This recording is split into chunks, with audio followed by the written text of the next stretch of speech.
Welcome back to another Drawing in the Dark. My name is Levi Smith. I draw and tattoo for a living.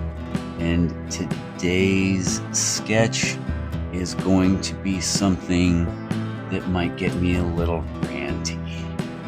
I'm going to be drawing this screen junkie. And I think that it's very appropriate for this day and age, and particularly for me.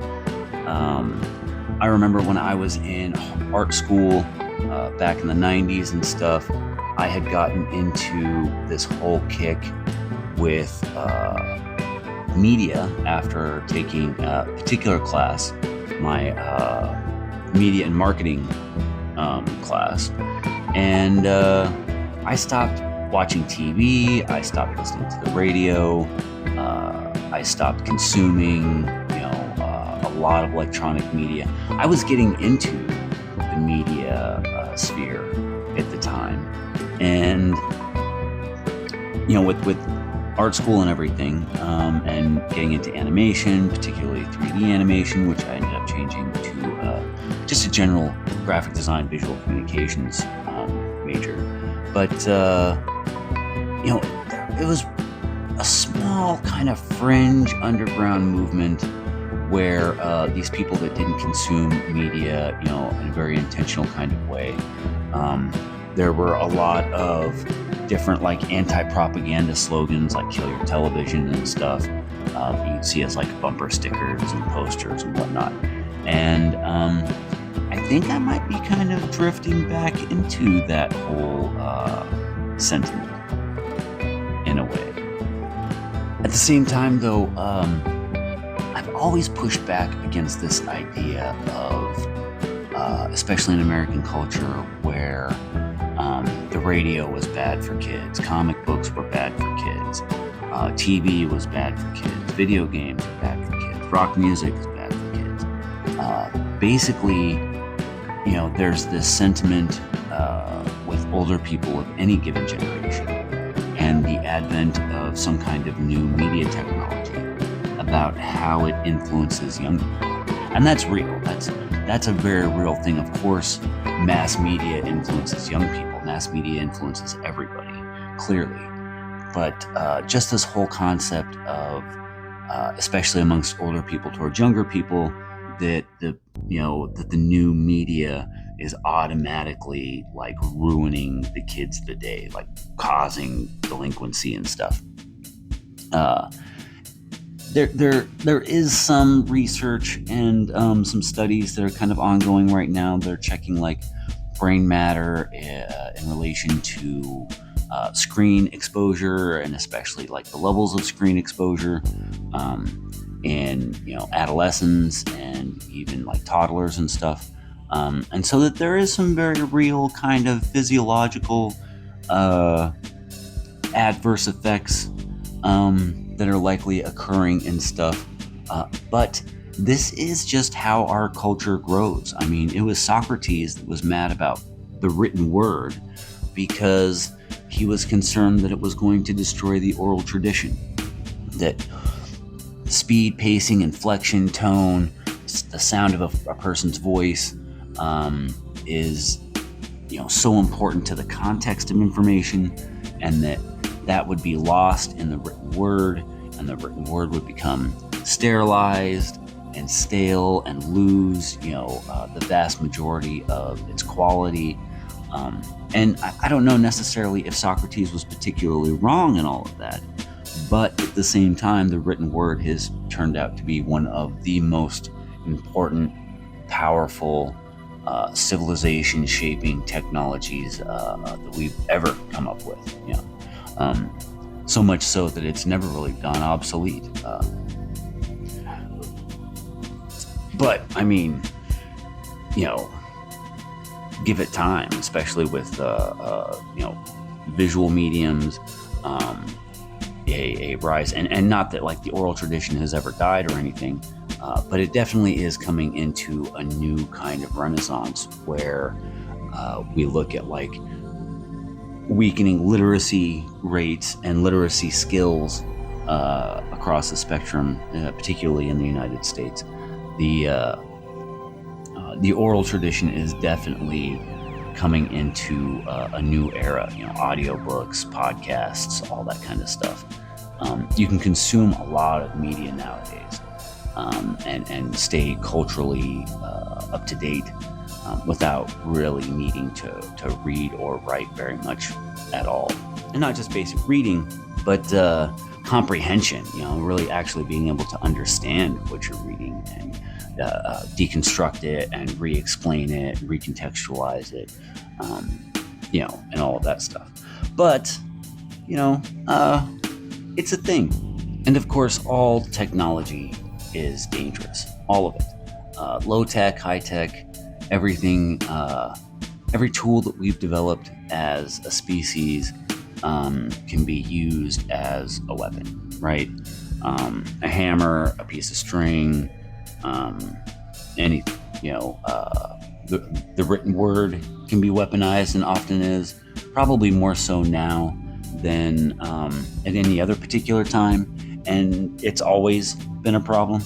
You've got ancient Egyptian hieroglyphs that have been carved out and then recarved by subsequent kings and rulers and stuff to try to change history and the narratives that those people existed under. So it's all technology is a matter of how it's used as far as its danger or benefit to society. So while there's no avoiding that so much, sometimes the things that we do as a civilization end up benefiting societies as a whole more by accident than they do by intention. That's basically, the benefits that we get from capitalism are a lot of the unintended side effects that end up benefiting the masses versus really what capitalism's goals tend to be, right? And media is definitely used as a tool of control from, government's propaganda, whether it's positive or negative, whether it's honest or dishonest, corporate advertising, social media now, and the aspect of kind of like the individual highlight reels that we tend to present to the world. All of this stuff is like a social manipulation, as much as it is a social presentation and information kind of thing. And that's the funny thing about like information. Information is like the bottom of the tree of like a cognitive understanding. Information is trivia. Information isn't knowledge. Information is having read 2 or 3 articles or essays on a particular subject online or at books, and then kind of like developing like the abstract kind of understandings and stuff that come with just having this access of information, where you may have memorized names and dates and locations and stuff, but that doesn't tell you like what the Battle of Gettysburg was really like.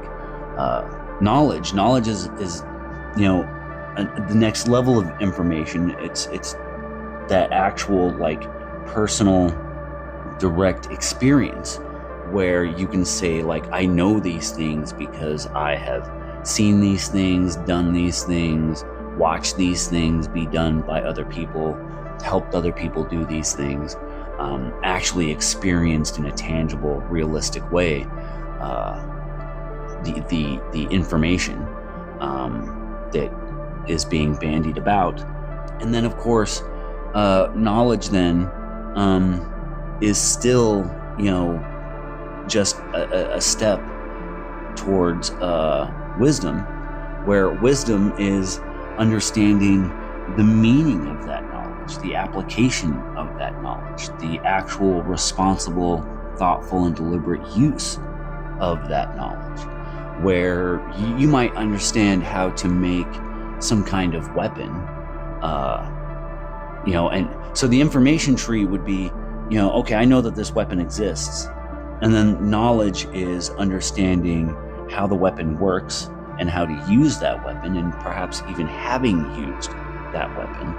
And then the wisdom of it is knowing when to use that weapon, why to use that weapon, how to care for that weapon, understanding the dangers and implications of that weapon's existence and use and availability. So, just because you have access to information, which is now really what all of us have with the internet and with search engines and all of this stuff, that does not equate to knowledge. And then even knowledge, even direct, actual physical experience with whatever subject we want to apply this to, does not always necessarily equate to the wisdom of the use of that knowledge. And these different aspects here, I mean, we're all kind of like floating in between all of these. Some of us, most of what's inside of us is information. And then we have, a smaller percentage, say even like a 20% of what we know is actually based off of knowledge. And then maybe 20% of that is what we end up applying wisdom to, that experience. And honestly, you can't get to wisdom early in your life so much in a typical sense. And I'm sure that there's always exceptions to these rules and stuff, but wisdom usually comes with experience and time, seeing a long history and track record of how the knowledge has been used, misused, and abused and manipulated, and how the information that knowledge is based off of has been warped and distorted and confused and misremembered and miscommunicated. So there's a lot of facets that go on with this whole concept of how media will give us information, and in such a way that kind of allows us to feel like it's become knowledge when it really hasn't become knowledge. And then even feel to a certain point that we can apply some kind of wisdom and contextual meaning and stuff to what we feel we have knowledge about, when really we're still just in the information bucket. A lot of world events, a lot of historical accounts, a lot of stuff that you heard about what your neighbor 4 doors down has been up to. A lot of this just ends up as like information, or even worse, trivia. But at the same time, with all of us kind of like being on our own little me show, we need to kind of move that forward, and especially if it's information that you've held in your head for a long time. Say like you've got these little trivia nuggets about how the pyramids were built, and you've been growing up learning about all of this stuff, that once you reach your 30s, and you haven't really even challenged any of this information and stuff that you've been collecting, it may very easily feel like knowledge, and you may even have enough of it to make other people feel like what you're expressing is knowledge. But at the same time, you can't ever get from information to knowledge about a subject like how the pyramids were built. So some of these trains of thoughts and conceptualization are just automatically dead ends in a lot of ways. And you would have to accept that, well, I might be a big history buff about like the Roman Empire, but really I can't go any further in that train beyond information. It never goes to knowledge. It never becomes wisdom. But this particular drawing here with this nice old school, fat box CRT kind of TV screen, just a couple of dials and a power switch on it. That really harkens back to my, my own childhood and stuff, being surrounded by books and video games, and comic books, and magazines, my collections of random weird history books, reference books, books full of images, books about bugs, books about trees, books about bridges, castles, everything. I was a massive information junkie. Before being a massive information junkie was really kind of, I guess, cool to be hipster about it. Reading all of my encyclopedias, reading all of my textbooks except for maybe the math one, cover to cover, well before that was a requirement or expectation in any classes. And even taking note, like around like 5th and 6th grade and stuff, where it's like, man, we're not even using, half this book because I read the whole thing. And we're not, you go through a school year, with a 5th grade science book, and you only touch 20% of that book. You don't go through that whole dang book in a school year. It's amazing. Why even have that much book? And how could you possibly even go through one of those books completely through a regular American 5th grade school year? Even in the 80s, even in the 90s, stuff like that is just unreasonable to expect or even assume in any kind of way.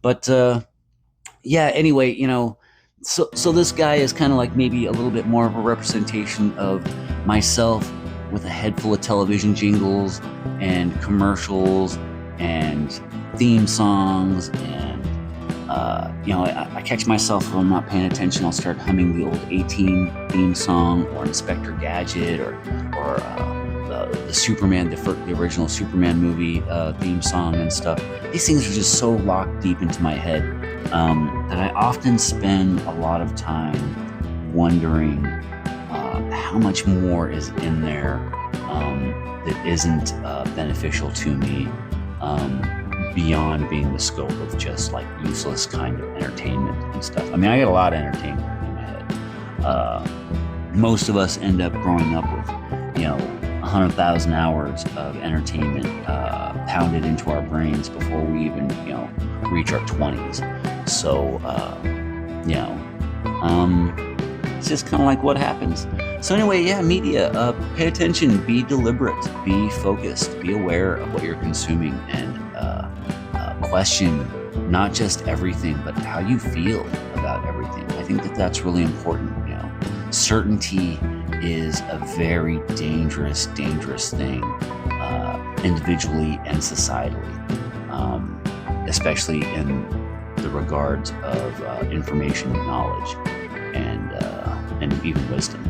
I'm still not really sure, though, if what I should be talking about in these drawing videos is the drawing, or these other kind of concepts and ideas and stuff that I tend to have and think a lot about when I am drawing. Usually when I tattoo, I tend to ramble and talk a little bit and take an opportunity to express odd ideas and interesting notions to my clientele and everything. And part of me wants to do that here, but then at the same time, I don't know if it really fits the vibe. I mean, I guess we'll just have to see, and maybe if somebody drops a comment or two, letting me know what they think of the combination of visuals and audio, that might influence what I do. We'll find out. But yeah, thanks for stopping by, checking things out. Check the Patreon, check the links. We got a store, we got t-shirts, stickers, all this other stuff. Links are in the description. Give it a like and a subscribe, and we'll see you in the next one. Catch you later.